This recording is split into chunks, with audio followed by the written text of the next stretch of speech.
على محمد وآل محمد عجل.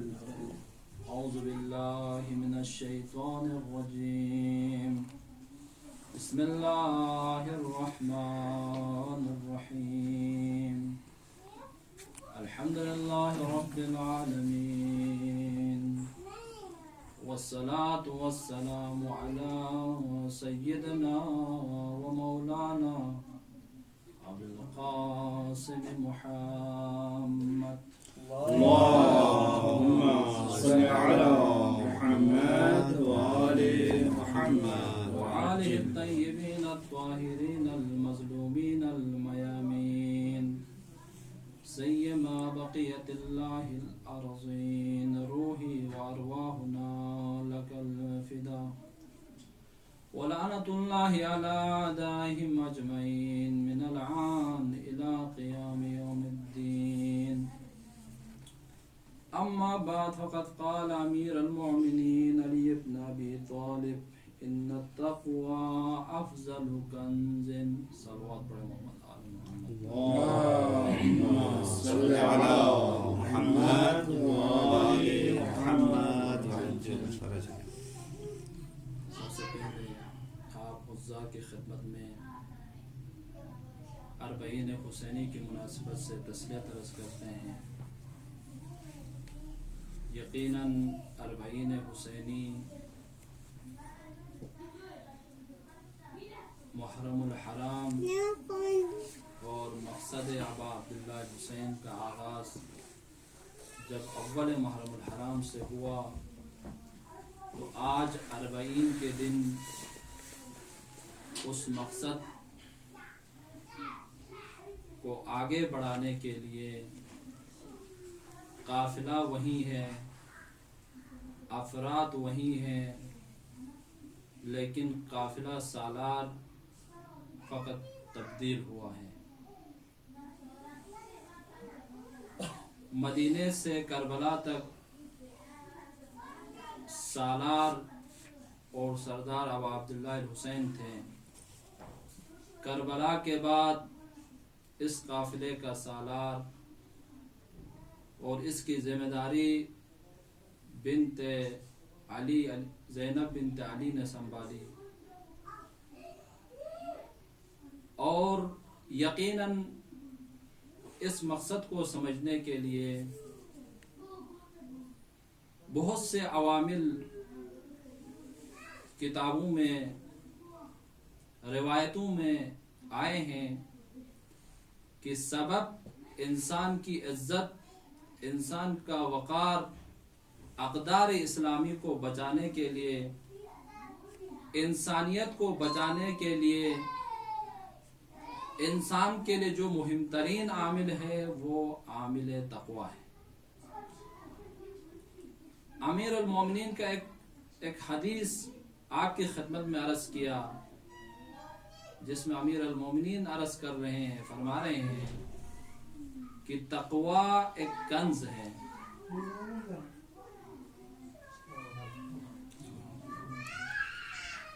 اور تقوی مہم ترین عامل ہے اقدار انسانی کو جگانے کے لیے،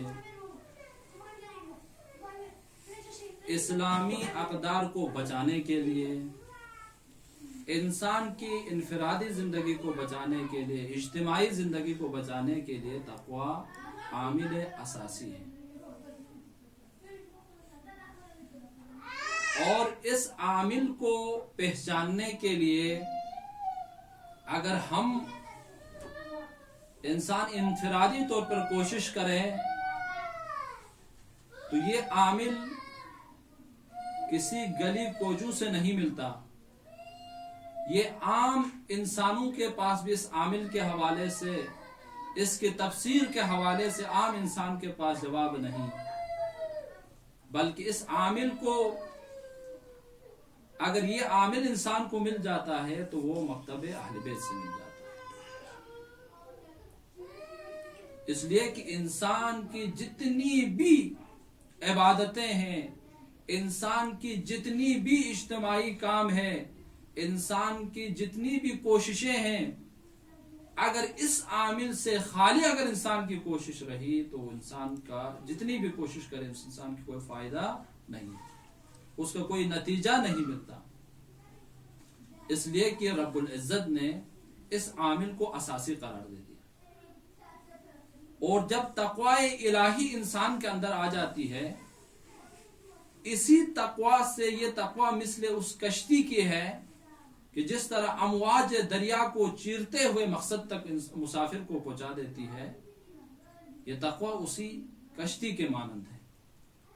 اگر انسان متقی ہو جائے تو جتنے بھی امواج انسان کی زندگی میں آ جاتی ہیں، جتنے بھی مشکلات آ جاتی ہیں، انسان اس کو چیر سکتا ہے۔ اگر انسان اس عامل سے اگر خالی ہو، چاہے علمی مراتب جتنے بھی اوپر چلے جائے، اس کے دنیا کے اندر جتنی بھی اس کی عزت ہو، جتنا مال و متاع اس کے پاس ہو، لیکن اگر یہ عامل نہ ہو، چاہے وہ خواص ہو، چاہے عام ہو، چاہے دنیا کے جس جگہ میں رہنے والے انسان ہو، اگر یہ عامل اس کے اندر نہ ہو تو یقیناً وہ انسان اس مقصد سے دور ہوگا۔ تو تقوی الہی، خود تقوی کیا ہے؟ تقوی یعنی پرہیزگاری، یعنی انسان اپنے آپ کو گناہوں سے محفوظ رکھنا اور افراط و تفرید کا شکار نہ ہو انسان۔ اگر انسان افراط و تفرید کا شکار ہو جائے اور انسان اپنے دینداری سے اور اپنے جو عزت اللہ نے دی ہے اس سے اگر نکل جائے انسان، تو پھر وہ انسان اس تقوی سے بہت دور جا چکا ہو، بہت دور جا چکا ہے۔ اسی لیے مولا علی علیہ السلام نے فرمایا کہ تقوی وہ لباس ہے، اور قرآن میں بھی بارہا مختلف آیات میں تقوی کے حوالے سے آیتیں خداوند عالم کی طرف سے آئی ہے انسان کے لیے کہ یہ عامل اصلی ہے۔ تقوی جب انسان اختیار کرتا ہے تو انسان کی زندگی میں جتنے بھی پریشانیاں ہیں، جتنے بھی دشمن کی طرف سے سازشیں ہوتی ہے، اللہ تعالیٰ کا وعدہ ہے اس انسان کو القاء کرے اس حوالے سے، اس راستے کے حوالے سے۔ اگر نہ ہو تو انسان بہت مختصر زندگی کے ساتھ، بہت مختصر مال کے ساتھ، بہت مختصر علم کے ساتھ گمراہ ہونے میں دیر نہیں لگتی انسان کو۔ اس لیے ائمہ علیہ السلام نے ہمیشہ اپنی زندگی میں آپ دیکھیں کہ جب تقوی اختیار کی تو جتنے بڑے بڑے دشمن جنہوں نے سازشیں کی دین کے خلاف، ائمہ علیہ السلام کے خلاف سازشیں کی، ان سب کو اللہ تعالیٰ نے ناکام کیا۔ اور ائمہ علیہ السلام کو بصیرت حاصل ہوتی تھی، کیونکہ اللہ کا وعدہ ہے اگر جو تقوی اختیار کرتا ہے اللہ تعالیٰ اس کو بصیرت عنایت کرتا ہے۔ جب بصیرت عنایت کرتا ہے تو انسان دینی حوالے سے اپنی انفرادی زندگی میں کبھی انسان نقصان نہیں اٹھاتا، کیونکہ بصیرت کے ساتھ جو زندگی کرتے ہیں انسان، اس میں عزت ہے۔ عزت ہی اللہ کے لیے ہے، عزت ہی رسول کے لیے ہے، اور عزت مومنین کے لیے۔ قرآن کی آیت ہے۔ اور یہ عزت کب انسان کو مل جاتا ہے؟ جب باتقوی ہو۔ عموماً ہم دیکھتے ہیں گلی کوچوں میں، معاشرے کے اندر انسان تصور کرتا ہے کہ گلی کے لوگ میرے احترام کر رہے ہیں تو میں باعزت انسان ہوں، محلے کے لوگ میرے عزت کر رہے ہیں تو میں باتقوی اور باعزت انسان ہوں، اچھے اور برے سب میری تعریف کر رہے ہیں تو بس میں اچھا انسان ہوں، میں باعزت انسان ہوں۔ کیا عزت اسی کا نام ہے جو گلی کوچے محلوں میں انسان کی احترام ہو، لوگوں کے درمیان احترام ہو؟ یا قرآن کچھ اور کہتا ہے، مکتب اہل بیت کسی اور چیز کی طرف اشارہ کر رہا ہے؟ اگر ہم اسی کو عزت لے لیں تو ہم رسول خدا کی زندگی میں دیکھیں کہ رسول خدا گلی سے گزر جاتا ہے تو لوگ کوڑا کرکٹ پھینکتے ہیں، جب رسول اللہ محلے میں زندگی کرتا ہے تو لوگ برا بھلا کہتے ہیں۔ اگر اسی کا نام عزت ہوتا تو رسول خدا مکہ چھوڑ کے مدینہ نہیں آتے، ہجرت نہیں کرتے۔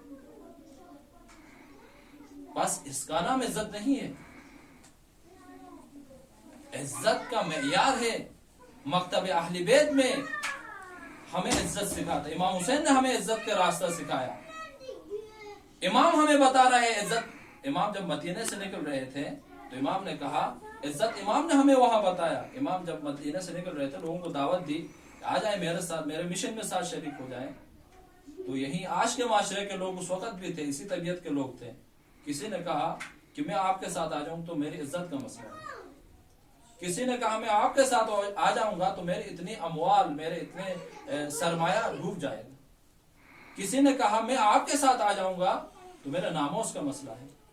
اور اتفاق سے آپ دیکھیں معاشرے کے اندر, کسی بھی معاشرے میں, تاریخ میں پہلے معاشروں کے بھی آپ دیکھیں, ابھی معاشرے کے اندر بھی دیکھیں, عموماً لوگ کیا کرتے ہیں, ہر ایک کے ساتھ دوستی رکھتے ہیں. شرابی ہو, کبابی ہو, گناہگار ہو نہ ہو, سب کے ساتھ دوستی رکھتے ہیں. کیوں رکھتے ہیں؟ شرابی اور کبابی سے کیوں دوستی رکھتے ہیں؟ منافقین سے کیوں دوستی رکھتے ہیں؟ کہیں میرے لیے کبھی خطرہ نہ ہو, کہیں میری ناموس گزر جائے تو میری ناموس محفوظ رہے, کہیں میں جاؤں تو میری تعظیم میں کھڑے ہو جائے.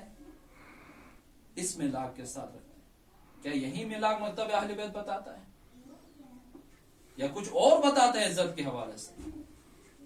مکتب اہل بیت کہتے ہیں, بلکہ احادیث کی روشنی میں یہ بات واضح ہے, جس طرح اس زمانے میں بھی تھے کہ کافر کے سامنے بھی جا کے کہے کہ تم بھی میرے دوست ہو, مومن کے نزدیک آگے کہے کہ تم بھی میرے دوست ہو. اس کو اسلام نے منافقت کا لفظ دیا, منافقت کا لقب دیا. اور منافقت اسلام میں کیا پسندیدہ شیء ہے. لذا عزیز ہم درود پڑھیں مولا محمد. اللهم صل على محمد وآل محمد. بس عزت یہ نہیں کہ محلوں میں ہمیں ملے, گلیوں میں ہمیں ملے, شہروں میں ہمیں ملے, نہیں. اگر ایسا ہوتا تو رسول خدا صلی اللہ علیہ وسلم جو خود قرآن فرما رہے ہیں العزت للہ ولرسولہ وللمؤمنین, اگر یہی ملاک, یہی کسوٹی عزت کی ہوتی تو رسول خدا کے ساتھ بھی لوگ, رسول خدا کی سیرت بھی یہی ہوتی. دشمن سے دشمنی نہیں کرتا, منافق سے بھی دوستی کرتا, شرابی اور کبابی سے بھی دوستی کرتا, دین کے نام پہ بگنے والوں سے بھی دوستی کرتا نہیں. کبھی بھی آپ سیرت رسول کو اٹھا کے دیکھیں, کبھی ایسا موقع نہیں ملا, کبھی کوئی ایسی سیرت ہمیں نظر نہیں آتی. بلکہ رسول سامنے سیسی پلائی ہوئی دیوار کے مانند اشداء علی الکفار سیرت رسول ہے. اگر خدا کے سامنے کوئی کھڑا ہوتا ہے تو رسول خدا اس کے مقابلے میں کھڑے ہوتے ہیں. اور رسول کی ملاک دوستی کی وہ خدا کے اصولوں کے اوپر, خدا کے بتائے ہوئے ان اصولوں پر اللہ تعالیٰ رسول خدا کی جو ہے دوستی اور دشمنی اسی پر مبنی ہے. بس سیرت ائمہ علیہ السلام یہ نہیں ہے جو معاشرے کے اندر آج ہم ڈھونڈ رہے ہیں اور جس میں ہم مبتلا ہیں. لہٰذا اس سے بچنے کی ضرورت ہے اور اس سے نکلنے کی ضرورت ہے. اور اکثر یہ ہوتا ہے, ابھی میں کسی کتاب میں دیکھ رہا تھا, اسی میں بھی یہ بات ہو یہی نقل ہوئی ہے کہ اکثر معاشرے میں لوگوں کی یہ بات ان کے اذہان میں ہوتی ہے کہ میری عزت ہے کیوں, کیونکہ فلانا میری عزت کر رہا ہے. میری عزت ہے کیوں, فلانا پیسے والا میری عزت کر رہا ہے. میری عزت ہے کیونکہ لوگ میری استقبال کر رہے ہیں. نہیں, اگر یہ ملاک ہوتی یقیناً رسول خدا بھی اسی سیرت کو اپناتا. رسول نے نہیں اپنایا. حضرت امیر المومنین اسی سیرت کو اپناتا. امیر المومنین کی سیرت میں یہ نہیں ملتا. لہذا عزت جو اللہ کی جانب سے ہے وہ فقط اور نعوذ باللہ اگر اس کو ہم تھوڑا اور آگے لے کے جائیں, کیونکہ خود خدا نے کہا ہے العزت للہ ولرسولہ, یعنی عزت جو ہے اللہ کے لیے اور اس کے رسول اور مومنین کے لیے. اگر ہم خود خدا کے بارے میں اب ہم دیکھیں, کیا محلوں اور کوچوں اور گلیوں میں نعوذ باللہ خدا کی مخالفتیں نہیں ہو رہی ہے؟ اگر کوئی گلی کوچوں میں اللہ کی مخالفت کرتا ہے, کسی منطقے میں اللہ کی مخالفت کرتا ہے, نعوذ باللہ کیا اللہ کی عزت میں کوئی کمی پیشی آئے گی؟ کیا رسول خدا کی سیرت دیکھیں، محلے کوچوں اور گلیوں میں اگر عزت کو ملاک بنائیں تو نعوذ باللہ رسول خدا کی تو توہین ہوتی رہی ہے، امیر المومنین اور ائمہ المسلمین کی تو توہین ہوتی رہی ہے۔ اگر اس نظریے سے ہم دیکھیں تو یقیناً مکتب اہل بیت اس نظریے کو نہیں مانتا، بلکہ مکتب اہل بیت میں ہمیں یہ درس دیتا ہے، امام حسین نے یہی درس دیا مدینے سے کربلا میں جو ہے روز عاشور تک یہی درس دیتے رہے کہ مومن کے لیے عزت ہے، کافر کے لیے عزت نہیں۔ مال کی خاطر جو اپنے آپ کو عزت والا سمجھ رہے ہیں، معاشرے میں جھوٹی عزت اپنے لیے، اگر کوئی یہ سوچ رہے کہ شخصیت کاذب یا مثلا عزت کاذب اپنے لیے سمجھ کر زندگی کر رہے ہیں، تو اس سے نکلنے کی ضرورت ہے۔ امام حسین نے واضح الفاظ میں کہا اس کو عزت نہیں کہتے ہیں، بلکہ عزت اگر دنیا میں دیکھیں ہر شے انسان اپنی جان کے لیے قربانی دے دیتا ہے، ہر شے۔ اگر جان کے مقابلے میں اموال کا کوئی مسئلہ ہو تو مال کو قربان کر دیتا ہے۔ اگر مال جسم کے اعتبار سے اپنے جان بچانے کے لیے جان، ناموس، گھر بار، مال، دولت سب قربان کرتا ہے انسان، لیکن اس سے بھی ایک طاقتور شے ہے، وہ کیا ہے؟ عزت۔ عزت کے لیے انسان اپنی جان کو بھی قربان کر دیتا ہے۔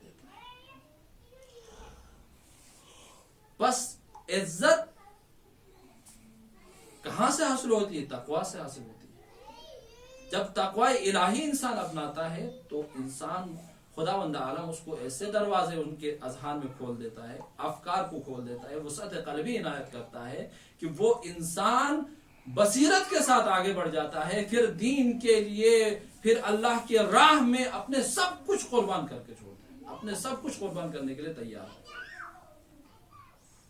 لہٰذا اب تاریخ میں اگر ہم دیکھیں، اصحاب امام حسین میں اگر ہم ان کی زندگیوں کو دیکھیں، اور تاریخ خود رسول خدا کی زندگی میں اصحاب رسول اللہ کی زندگی کو ہم دیکھیں، کتنے بڑے صحابے اصحاب رسول عزت کا دعویٰ کرتے تھے، تقوی کے دعویٰ کرتے تھے، لیکن یہ واقعہ مشہور ہے، امیر المومنین جب کوفے کے گلی سے جا رہا تھا، رات کے وقت تھا، حضرت کمیل بھی ساتھ تھے، کہ امیر المومنین اور کمیل جب جا رہے تھے تو تلاوت کی آواز آ رہی تھی، نماز شب کی مناجات کی آواز آ رہی تھی، تو کمیل نے حضرت امیر المومنین سے کہا کہ یا امیر المومنین، کتنا خوش نصیب ہے یہ انسان کہ جو اس وقت اللہ سے راز و نیاز کر رہا ہے، قرآن کی تلاوت کر رہا ہے۔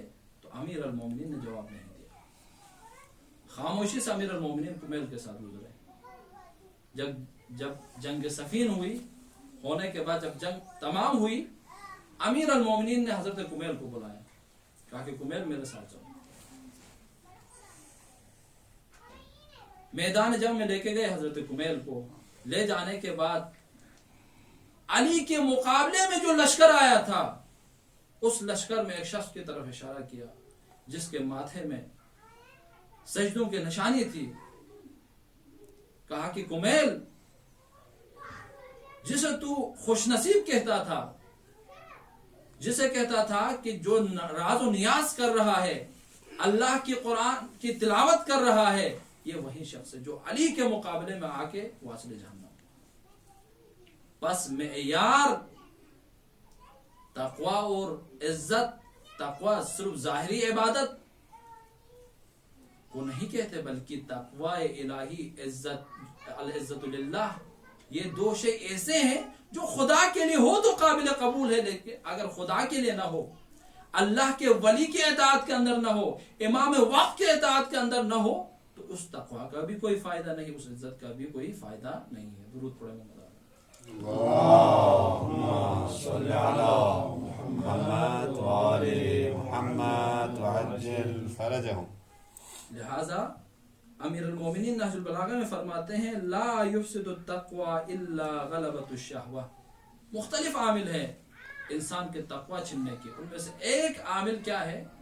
انسان کے عقل کے اوپر اگر شہوت غلبہ ہو جائے، کیونکہ انسان کے اندر تین طاقتیں ہیں، ایک عقل کی طاقت ہے، ایک شہوت کی طاقت ہے، اور ایک انسان کی خواہشات ہے،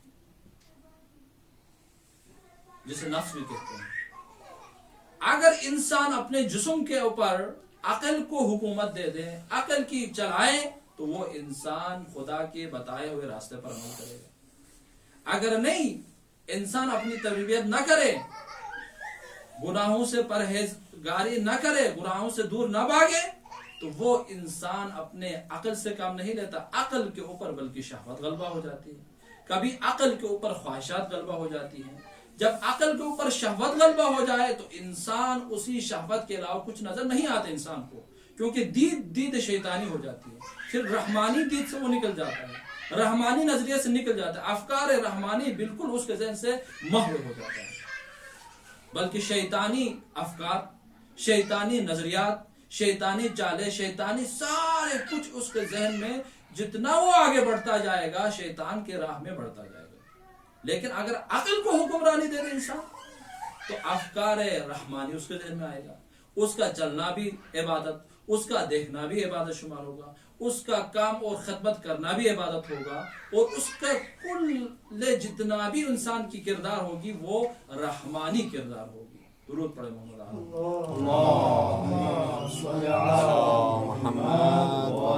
محمد۔ لہذا اسی تقوی اور عزت کا نمونہ اگر ہمیں کہیں دیکھنا ہو تو وہ کربلا میں ہمیں نظر آتا ہے۔ عزیزان، امام حسین علیہ السلام نے انہی چیزوں کی طرف انسان کو متوجہ کرا، کیونکہ کبھی انسان مردہ ہو جاتا ہے، کبھی معاشرہ مردہ ہو جاتا ہے۔ جب انسان مردہ ہو جائے تو انسان کے لیے تذکر کے لیے احادیث ہے، کتاب ہے، رہنما ہے، اچھے دوست ہیں، لیکن معاشرہ جب مردہ ہو جاتا ہے تو وہاں خون کی قربانی کی ضرورت ہے، وہاں امام وقت کو نکلنے کی ضرورت پڑتی ہے، وہاں امام کو قربانی دینے کی ضرورت پڑتی ہے۔ عزیزان، یہی ایام تھے کہ حضرت ابا عبداللہ الحسین عاشورہ کے بعد، اس قربانی کے بعد، جہاں پر اقدار اسلامی اور انسانی ضمیروں کو جگانے کے بعد، قربانی دینے کے بعد یہ قافلہ چلا ہے شام کی طرف، اور یہ مشن، یہ امام حسین کی قربانی اتنی رنگ پکڑ گئی، اتنی اثر معاشرے کے اندر چھوڑ گئی کہ یہ خبر امام حسین کے قتل اور امام حسین کے شہید ہونے کی خبر مدینے تک پہنچی، پوری دنیا تک پہنچی۔ اب یزید بے بس تھا کہ یزید اپنے اس پلیت کام سے، اپنی پلیت افکار سے اسیران آل ابا کو، ان کو مزید وہ جیل میں نہ رکھ سکا، کیونکہ حسین کا خون کا اثر اتنا ہوا کہ یزید کے دربار سے یزید کے خلاف اٹھ کھڑے ہوئے لوگ۔ اب یزید مجبور ہے، مجبور ہو کے امام زین العابدین علیہ السلام کو بلا کے لایا، کہا کہ امام زین العابدین سے کہا کہ میں تمہاری 3 خواہشات پورا کرنا چاہتا ہوں، بتاؤ کون سی خواہشات؟ حضرت امام زین العابدین نے فرمایا، سب سے پہلی خواہش یہ ہے کہ مجھے اپنے بابا کا سر واپس کرو، اور دوسری خواہش میری یہ ہے، اگر تم مجھے مارنا چاہتے ہو تو میرے پھوپھیوں کو، بیویوں کو کسی امین شخص کے ساتھ تم مدینہ روانہ کرو،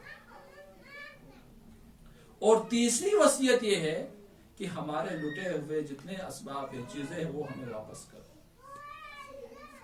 اب اس کے بعد امیر حضرت علی ابن ابی طالب، امام زین العابدین حضرت زینب کبریٰ کے پاس آ جاتے ہیں، کہتے ہیں پھوپھی اماں یزید نے یہ کہا، یزید چاہ رہے کہ ہمیں آزاد کریں، تو حضرت زینب کبریٰ علی کی شیر دل بیٹی نے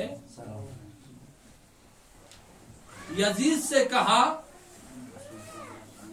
امام زین العابدین کے سے پیغام پہنچا دیا کہ امام زین العابدین سے حضرت زینب نے کہا، اے بیٹا زین العابدین، یزید سے کہہ دو کہ جب سے امام حسین شہید ہوئے ہیں، جب سے شہید ہونے کے بعد ہمیں عزاداری کا موقع نہیں ملا ہے، لہذا ہمیں کوئی جگہ دیا جائے کہ ہم وہاں پر عزاداری کریں۔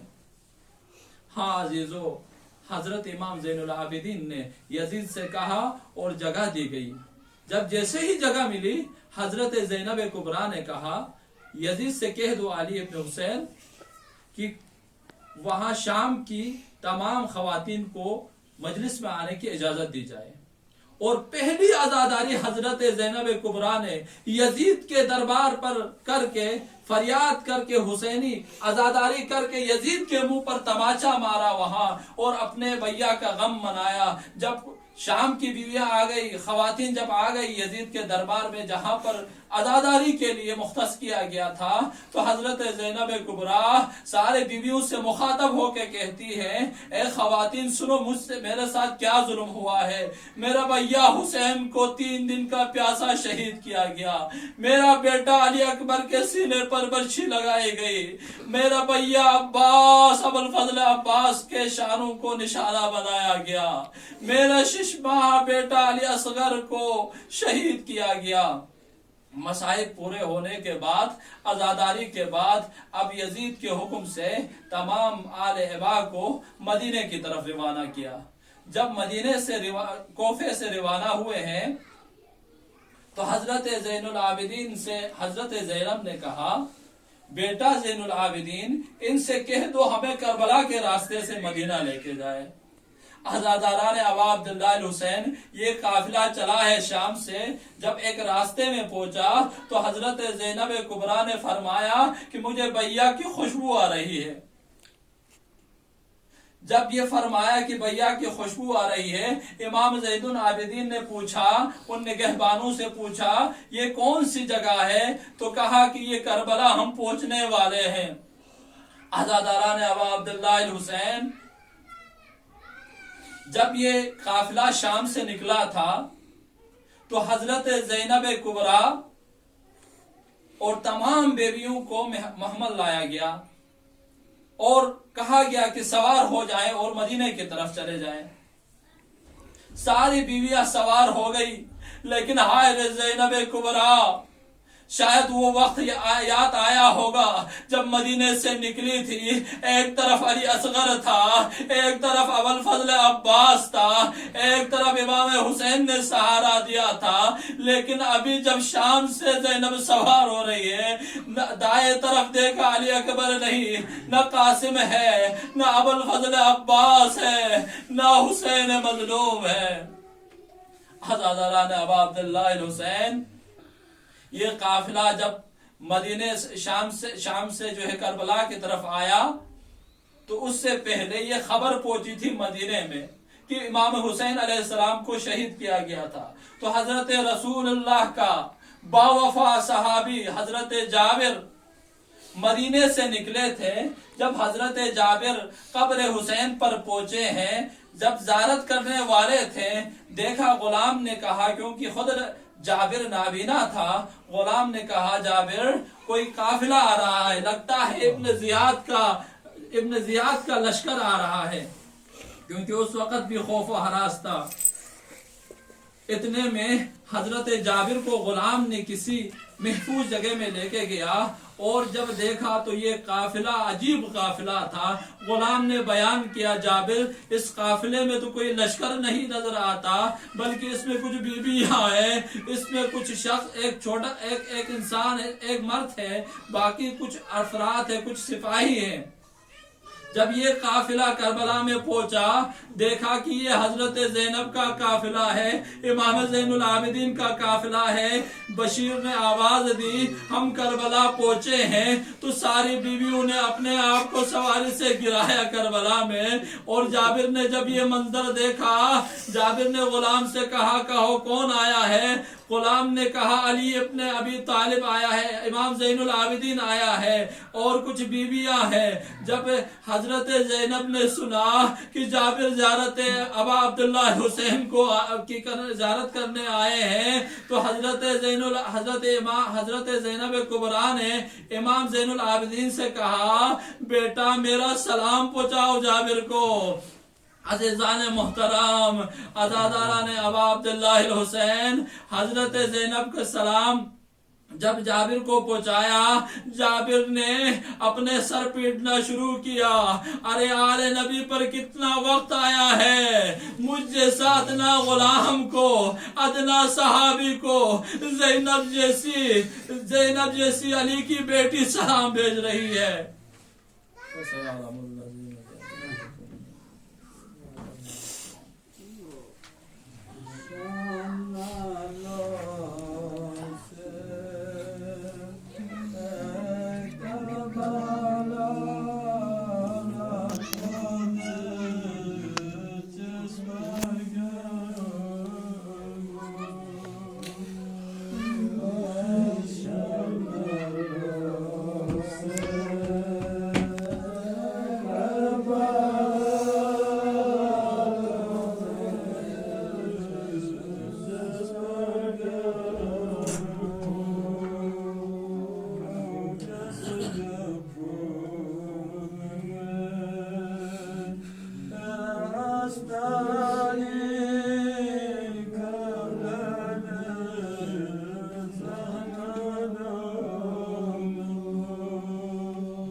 Zerabe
اللهم إنا نسألك نبوك نفسا عليك باسمك الرب